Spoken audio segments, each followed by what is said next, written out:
D-Lo 404 Boxing. Shout out to the LDBC. So, I want to talk about Keith Thurman for a moment. I saw Keith Thurman doing some not post-fight, during the pre-fight for Sean Porter and Dennis Ugas. He was on a panel, doing some talking. And I will say this, because I was on Marlowe's Corner. Shout out to Marlowe's Corner. Shout out to Trey X. Shout out to the Old Block family.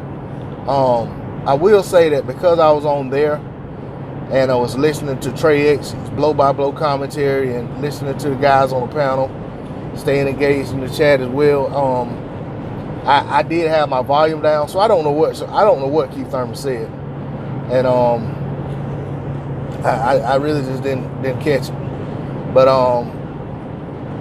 I saw him on the panel, and he's sitting there looking confident as ever, and they were actually it was actually a build-up. They were talking about Errol Spence. They did an interview with Errol Spence, matter of fact, like a remote like a satellite interview. I guess he was at his home,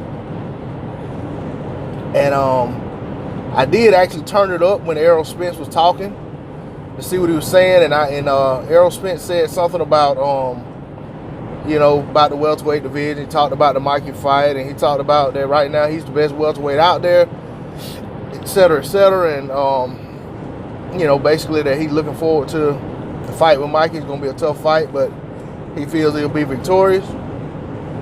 And after they said that, they shot back to Keith Thurman, and Keith Thurman was kind of just shaking his head, had this shit-eating grin on his face. And I was just sitting there saying to myself, I said, Keith Thurman better not say a motherfucking thing.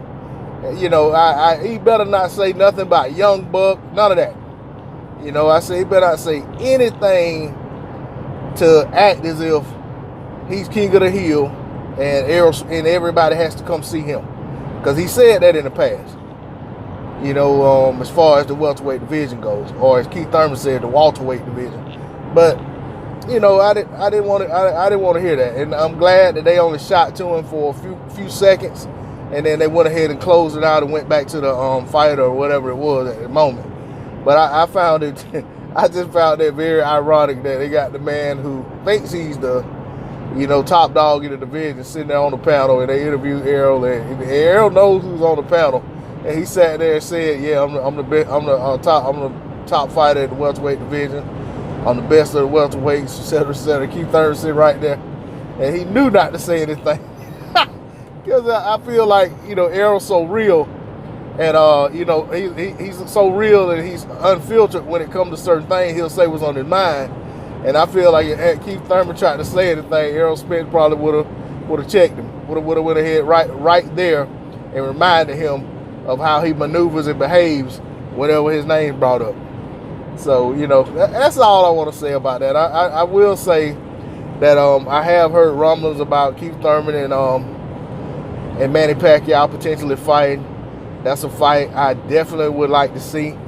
I think right now that would be a very good fight. And I can see so many ways that fight could play out.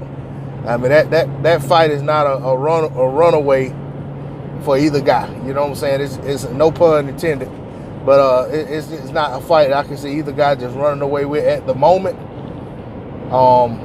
Even with Pacquiao being 40 years old, I definitely think that's an intriguing fight, and we know that's a fight that Keith Thurman will stay healthy for, because that's a fight he's been wanting for a while, and it's a money fight. But I always find it interesting whenever a camera put in Keith Thurman's face. The shout out to the LDBC. Once again, shout out to my subscribers. Anyone hadn't subbed to the channel, I said please subscribe. It's D-Lo 404 Boxing. Y'all hit that like button for me. Drop a comment in the comment section. I'm out. Peace.